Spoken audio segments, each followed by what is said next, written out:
morning in Connecticut, back here at Anciate Training Center in Las Vegas, Nevada. We have Jenny Santana joining us, along with Jake Shannon, as it's the Tucson Teabaggers battling the Ebony and Ivory. Oh, whoa, there we go. So that's Jean-Luc, man, I'm gonna mess up his name, Lebesiani, but he goes by Mufasa. He's an LFA guy. He's already dominated. Look at that, dude. He tried that crazy armbar. Uh-oh, pin. Yeah, he's a 26-year-old pro MMA guy, so he's pretty much dominant right now. Yeah. Oh, that was so fast. It's over? It's over. Oh, he fucked that up. Yeah, guys, Jean-Paul got the pin here. Let's take a look at how he does it. He comes up underneath the teabagger Guzman. He's got almost side control. So hooks the leg for a cradle and posts his head down nicely. Goes into a lateral press position there, as you see the referee checking the shoulders. Hope he got it up for a second. Yeah, I would think I thought he was going to try to go for a head and arm choke, but he's just trying to get the pin and keep him flat. And Mufasa moves like a wrestler, dude. He carried that weight. They're doing it again. Chris Guzman, in his defense, wrestled that 45-minute Ironman match prior to this match. Back for the second fall here. Jenny, this is some fast action, huh? Yeah, these go really fast. This is my first time, experiencing this, and this is pretty good. This will not bore anyone. Jenny, by the way, daughter of WWE Hall of Famer. Nice takedown. Whoa. Oh, I thought he was going for the armbar. Uh-oh. Oh, man. Reverse strangled, but he got out of it. Chris got out of it. Get to your corner. Oh. Oh, nice sweep by Chris. Oh, he got it. He got the heel hook. Oh, I didn't even see my thing got blurry. Yeah, got that watch. heel hook submission. Real tricky here. Oh, yeah. Dang. Okay. So insanely conditioned that cutting weight, as far as intelligently shrinking your meals, and burning the what remaining fat you had off your body and becoming a very efficient machine. And then also going through that weight cut. If you think about it, people do fasting now these days, and they call it healthy. Well, we were doing that our whole lives as wrestlers and as fighters, in fasting and getting rid of dumping toxins and anything else that was built up in us. And so it was a psychological thing too, because you go through the suffering phase of the training camp and then the weight cut, and then you rehydrate and put calories back in. And by the time we'd walk in the cage, you'd feel literally bulletproof, as your nickname kind of tells us, right? So I think there's good and bad, but I think it's like putting the polish on the warrior to me. Unless you've lived it, which a lot of people haven't. They can be critics. Joe Rogan can criticize it. The guy's never cut weight like we have. He doesn't understand the intensity of a real fight, and certainly at the level that we competed at, right? So when I listen to people who are not experts, and I don't care what anybody says, Rogan's not an expert, I don't listen to him, right? So that's really what it comes down to. But you've got to be conditioned so intensely and in such good condition that cutting weight isn't that tough for you, right? If that makes sense. Doing it appropriately, having the right amount of caloric deficit and so forth, like you mentioned, to become an efficient fighting machine instead of a depleted fighting machine. Sure. Catch wrestling. Why hasn't anybody taught me that? I'm a wrestler. How could there be a jiu-jitsu that is wrestling and nobody taught me that? Why wouldn't they start teaching me catch wrestling immediately instead of starting teaching me jiu-jitsu? I need to be learning that. Get jiu-jitsu. Have you ever wanted to learn the ancient art of catch as catch can? Because this isn't just training. This is a legacy in motion. Welcome to CoachingCatch.com, home of the ACC program by Scientific Wrestling. Earn your assistant coach credential after 250 verified units. Become a certified coach after 500. Each accelerator camp moves you closer. It's not just about showing up, it's about showing up again and again. Compete? Coach, document, study, and earn it. We don't hand out belts. We build coaches one rep, one round, one count at a time. Ready to join the ranks? Visit coachingcatch.com and let's get to work.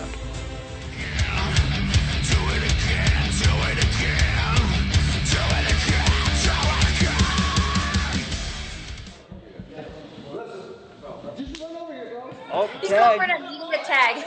Back on the mat here. Back on the mat here is the South Face Stranglers with Bulletproof Blake Troop, who we saw before, taking on the Rocky Mountain Avalanche. Here we go. Bulletproof has the back pretty good. I think this might be it. Dude, this is a major size mismatch. By the way, Oh, there it is. There it is. Submission. So the Rocky Mountain Avalanche have 3 people, so they agreed to a handicap because of the weight Well, it difference. didn't matter. It didn't matter because the South Face Stranglers got the first fall. Bulletproof Blake Troop with that rear naked choke. And here we go, Jenny. We're off to fall number 2. And they can still only have one person fighting at a time, so those 3 people may not be. Well, remember, if there's a tag, there's 10 seconds of interference time where the other partner can come in, the one who's tagged. You would think the Avalanche would want to make a tag after that quick win, that quick first fall by Troop. It doesn't look like he used much energy. Oh, he tagged again.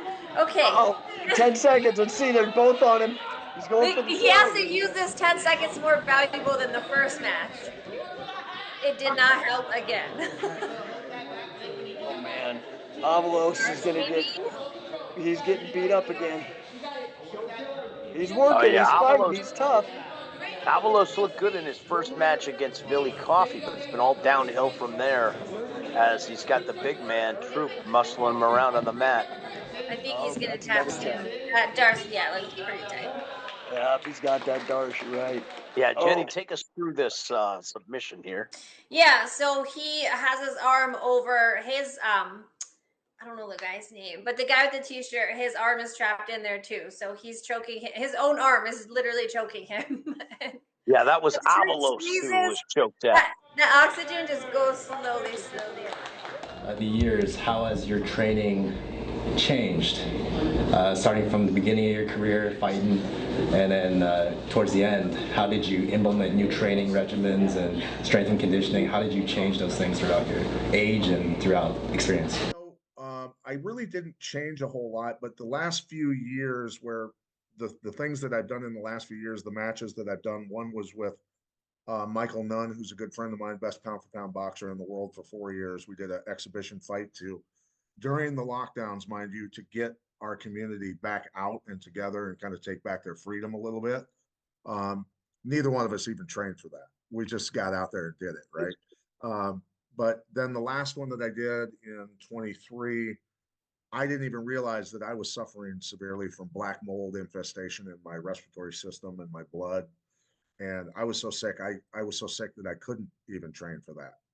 I probably should have been in the hospital, to be honest with you. But so now I've gotten on top of, through my business partner, a protocol to kill the black mold in my body and all that sort of stuff and get rid of that. So and I'm actually now just starting to chain workouts together again to where I'm coming back health-wise. But it was pretty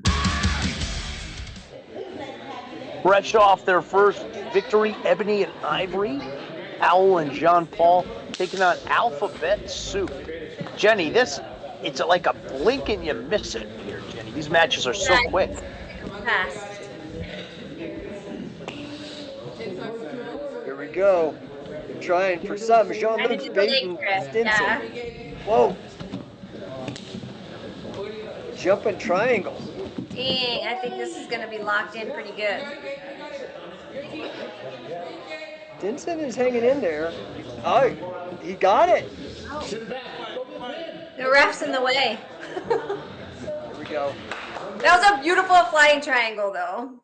Man, he loves that. That's how he opened that last match. Mufasa, he jumped right up. Ooh, that's tight.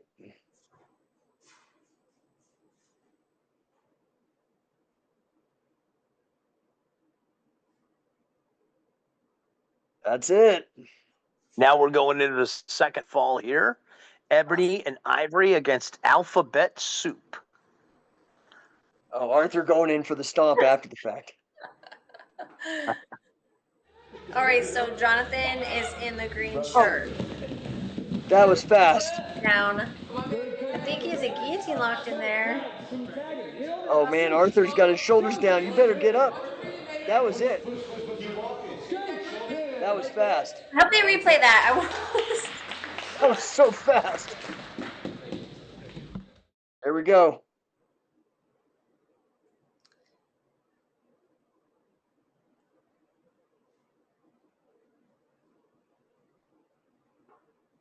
I think his shoulders are flat on the mat there. Yeah, that was the pin. That was fast work. All right. That was a choke pin there by Powell. So Impressive. they move on again, right? Because they had already moved on. That's right. It'd be a tough team to beat. That was quick. I mean, these guys are both professional MMA fighters. So, I mean, they are definitely dominant. All right, good job, guys. They're dominating. Yeah. Ebony and Ivory.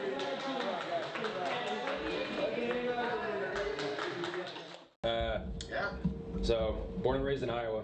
So I'm going to go a little bit more local with my question. Okay. It wasn't until I actually left Iowa and joined the military that I learned about catch wrestling on my own independently. So I just realized that there was a statue of Frank Gotch that was recently brought up in Humboldt, Iowa, which is his hometown, which is a stone's throw away from where I was born and raised. Are you aware of any resurgence or renaissance and interest in catch wrestling in particular to go on top of Iowa's already very well-known fanaticism with wrestling? Well, I think, the explosion of the UFC kind of did that for us to a certain extent in MMA because it gave an outlet for wrestlers to go to that. So, like at my gym, even though I was a black belt in BJJ, I'm always going to be a catch wrestler because I'm always going to combine wrestling and submissions and all those things, right? So it's always going to be a hybrid where we were putting in the wrestling, the freestyle, folk style wrestling, the sambo leg locks, some of the Brazilian jiu-jitsu, and tying all these things together with the catch, and that made us catch wrestlers, right? It just made us catch wrestlers. And so I think all those years back when I was fighting and all the other guys, that they would put those 3 bullet points of told the crowd what you were all about. Yeah. Most of those guys had in those 3 or 4 bullet points, all-American wrestler or whatever, which inspired a lot of kids, to wrestle. I mean, for God's sakes, wrestling is huge in Texas now because of it, right? So we've seen a huge resurgence of that. And I think it's important for people. And I always tried to say, back when the Gracies in the 20s, when Helio Gracie was doing his thing, well, the boys in Iowa and Minnesota were crushing the Terrible Turks and all those guys.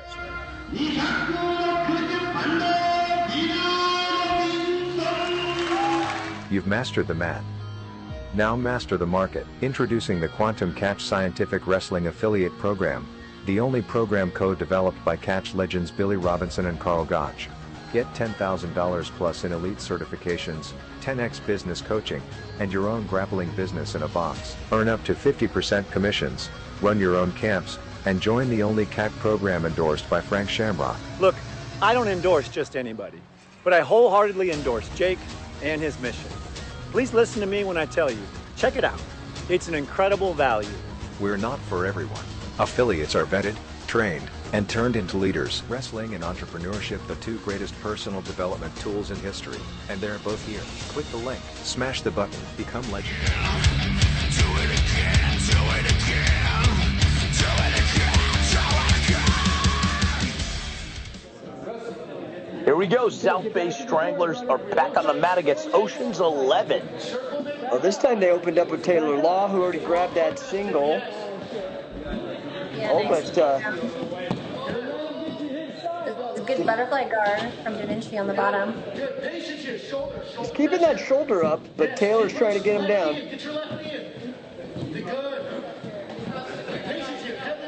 Got his back. On his back. It's tough for a guard player because you could be if you're used to. Oh no! To get Tag! Oh, tag! Oh man, poor Da Vinci, Jesus! Oh god, he's gonna get his.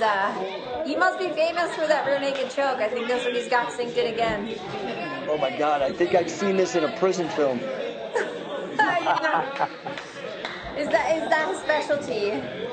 Jesus. 2-on-1, both these guys big timers.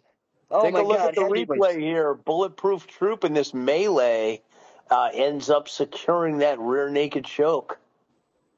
It throws you off because they're dressed the same, but they're on opposite teams. So Taylor and Da Vinci not on the same team. Taylor's with Bulletproof, and he tagged him, and they double teamed him for a few seconds, and that was very, very effective because he sunk that rear naked in really quick.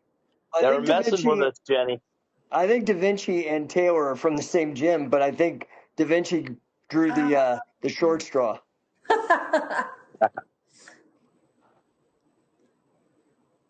Here we go.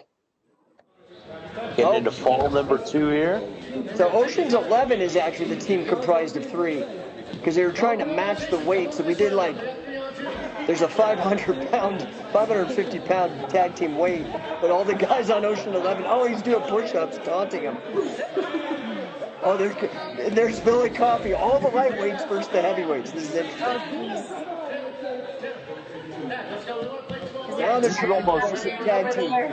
Oh shit! This is similar to that fighting championship from back in the day. Oh, he's in the back again. Poor Da Vinci. It's like deja vu. Yeah, it's like that Bill Murray Groundhog Day. He's gonna smash him into the mat. Oh, Da Vinci. Oh, poor Da Vinci. He's doing a good job of defending the neck. He's tougher now, though. Yeah. Oh, I think he's gonna try rapid guillotine. Oh, this one might. Vinci is very tough. That one's sunken in.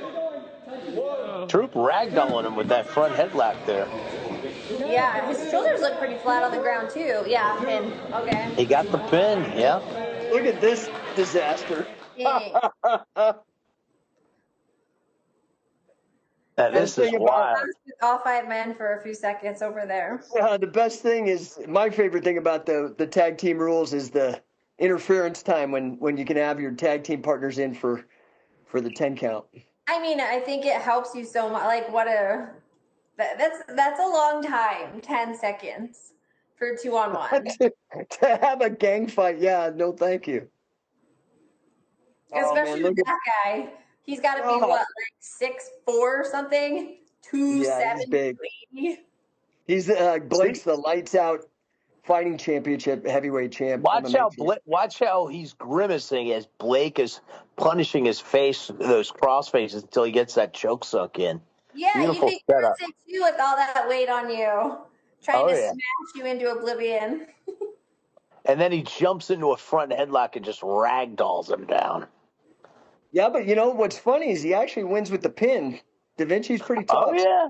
Yeah. What he did, he pulled up on the head and then posted that one leg to get that pin, to get the shoulders flat. But Da Vinci did a valiant job fighting it off. Yeah, he seems like he has really heavy hip pressure too on being him out. Big fan, appreciate you. My question is, as a coach, how do you kind of split your time between like maybe drilling and technical parts of training and live? What would you say your percentages are? What do you focus more on? Thank you. Yeah, no problem. Good question. We spent most of the mornings would be technique, and then in strength and conditioning stuff, and then the live goes for wrestling, grappling, and striking would be in the evening. More, I guess the best way to look at it is we would do our fight training when we would actually be fighting on the clock, right? So if we had fights in Japan, we would train at 3 a.m. We would do fight training at 3 a.m., 4 a.m. just to get used to that's when we were going to be fighting in Japan, right? So, but strength and conditioning and technique should be done in the morning, and then fight speed training should be done at night. Since 2003, we've been building legends from the roots of combat sports. Welcome to Scientific Wrestling, the undisputed authority in catch as catch can. Our curriculum and rule set are the only ones co-developed by Carl Gotch and Billy Robinson.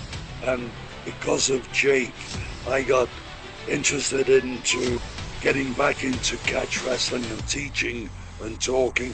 And Jake is a great learner. And without a doubt, because of him, catch wrestling is going to come back. Train with legends. Learn real submissions.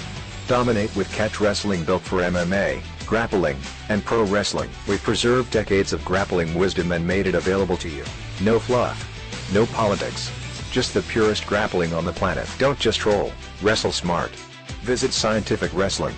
Come and start mastering the science of catch as catch can.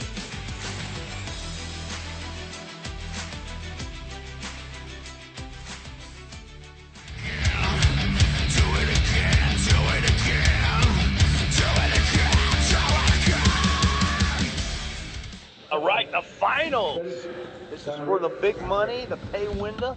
Ebony and Ivory, Powell and John Paul against the South Bay Stranglers, which has kind of been a one-man team with Big Bulletproof Break Troop dominating. Yeah. But, I mean, they should both be nervous because they both saw some pretty impressive stuff from each other. Like, the pins, super impressive, but also the jumping triangle, the flying triangle right to a submission.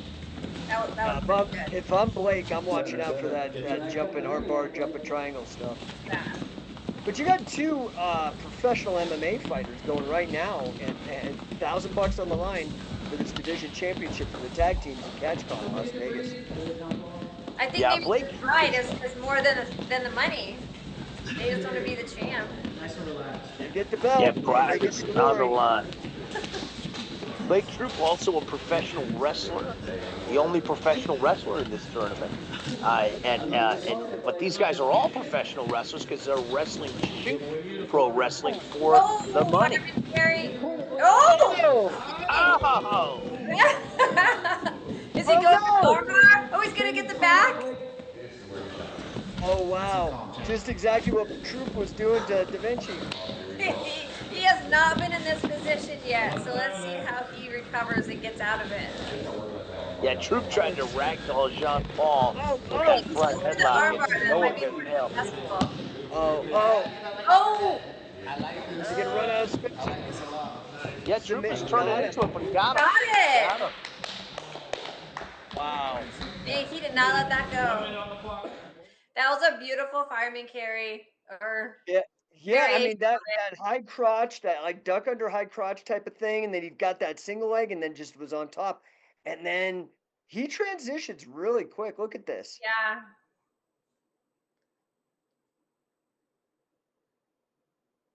I think a lot of that transition is he doesn't put both hooks in. Look, he rides like a wrestler. Oh no, he's trying for the hook. I was gonna say, like in jiu-jitsu competition, he wouldn't have got back points until he got that hook in. Yeah, but see, here he is again. He just has the one hook in. Working for that armbar so he could swing that left leg over. And he does a really good job stabilizing Troop's face, keeping him down on the ground to try and get the arm free. And also, he turned him away from the wall. Yeah, he turned him away from the wall. He tries to crunch him against the wall. You're right, Matt. Yeah. But he does get it. He doesn't get up in time. Yeah, Troop was trying to use that forward pressure to drive John Paul into the wall, and John Paul wasn't having it. He did a great job shifting his hips. So Paul number 2. He's starting again. He was like, I'm not tired. I'm going again. Mufasa with Taylor Law.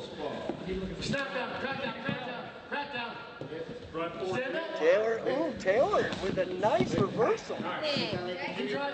Oh, half guillotine in there. John Paul kept that control. No, they're dragging him over. Here comes Jonathan. Oh, that's tag. Oh my gosh. Oh Jesus. Here comes Jonathan. I think the tag. They're gonna get this one. He did a drop kick. There we go.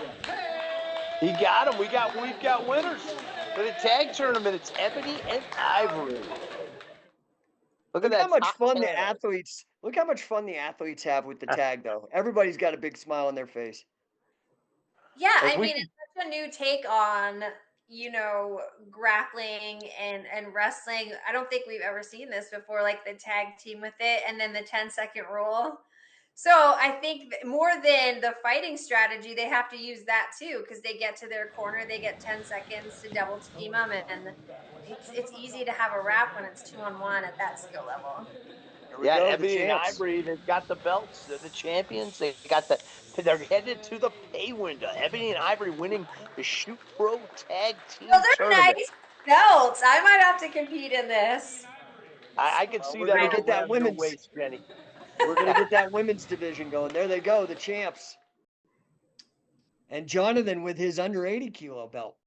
And how to control another human's body really haven't changed that much. There's a lot of, say, for instance, people in grappling who think they're inventing techniques. That they're not inventing anything, they're rediscovering, right? Right. So anybody that names a technique after themselves are a little a little Do it again, do it again, do it again.